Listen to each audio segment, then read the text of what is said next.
Hi guys, in this video we'll be looking at communications technology and regional integration. Okay, so we're going to look at mobile telecommunication or mobile communications to be exact, right? Now, this is communication using mobile phones and portable computing devices such as smartphones and tablet computers, right?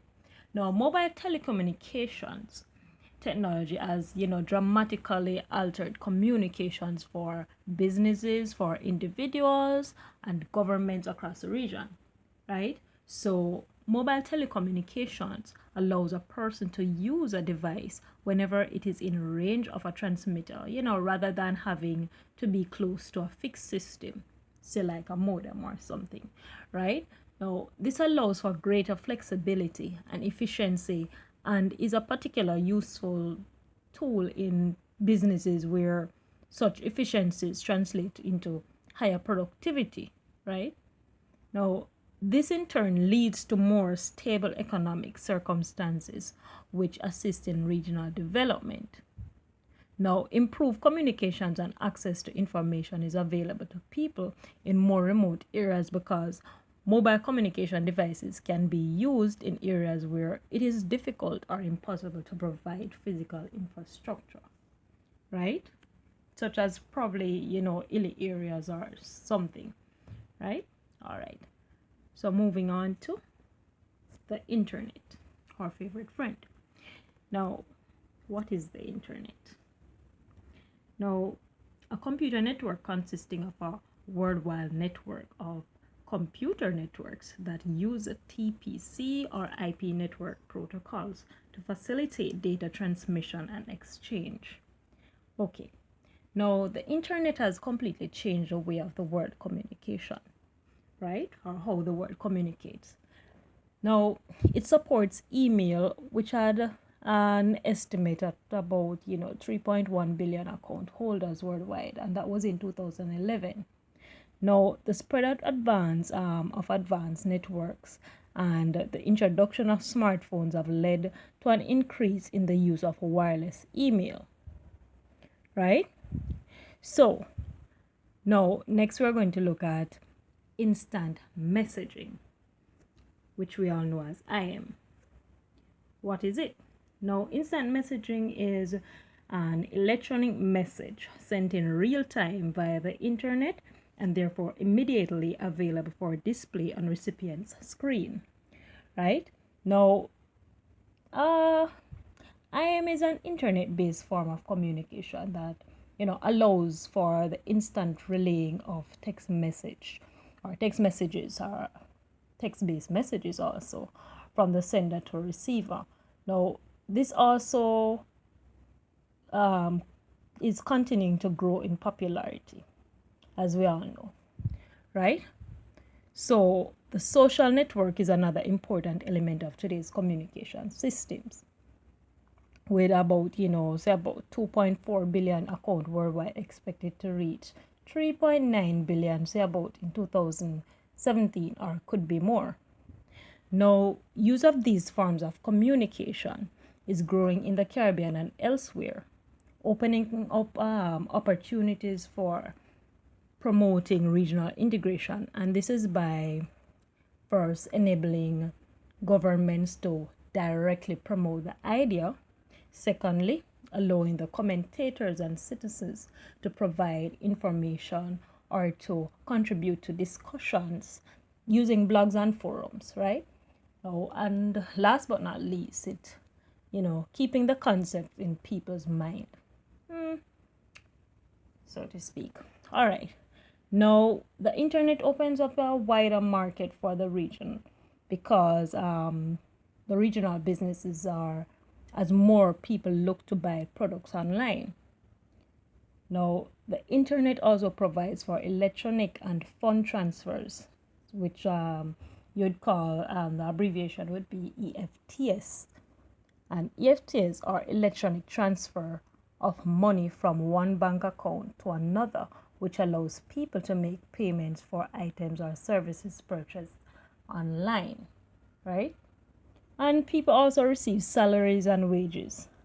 And the rest of them, and to things, salaries and wages to be transferred to employees' bank accounts and stuff, right?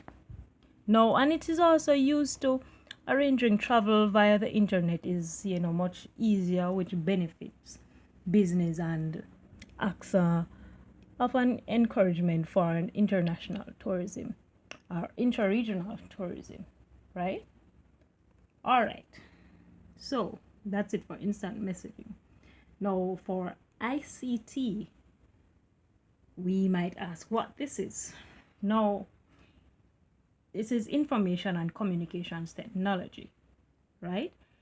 And this is an extended term for information technology, which stresses the role of unified communications and the integration of telecommunications, telephone lines and wireless signals, computers, as well as necessary enterprise software. Now, ICT and development. Now, the regional integration is part of a process of regional development and the use of ICTs. Now, in this context, it is known as information and communication technology, as I said before, right? And the early focus of ITC was on introducing computing and data processing to government departments. That's an early stage of it. It was introduced to government, right? Now, the concept developed rapidly following the announcement of the United Nations Millennium Development Goals and a large increase in use of the internet.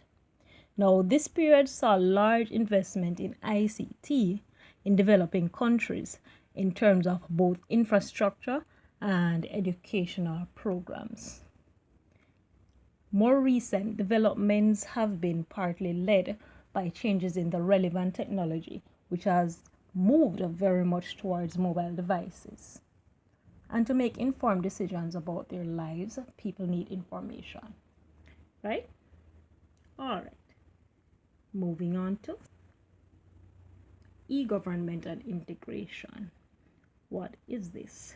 Now, this is the application of information and communication technology, which is ICT, for delivering government services, exchange of information, communication transactions, integration of various standalone systems, and services between government to customer. All right.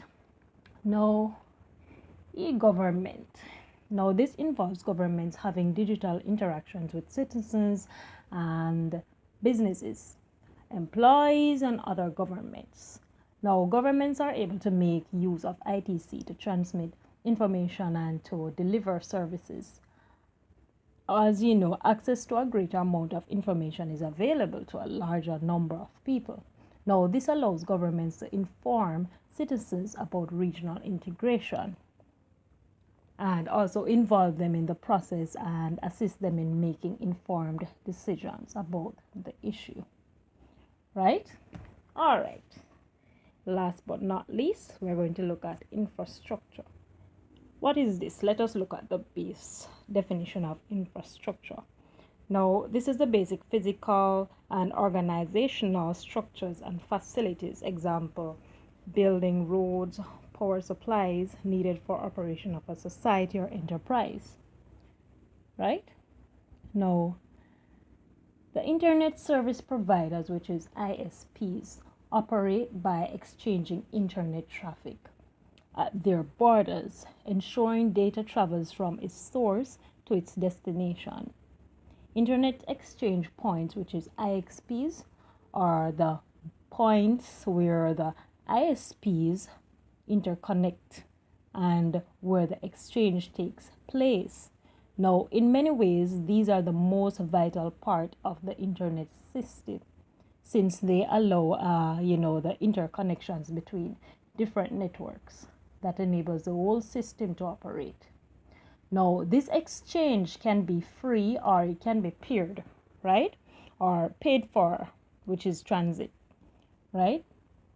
If there are no domestic IXPs, the domestic ISPs must purchase transit from foreign ISPs, creating domestic IXPs.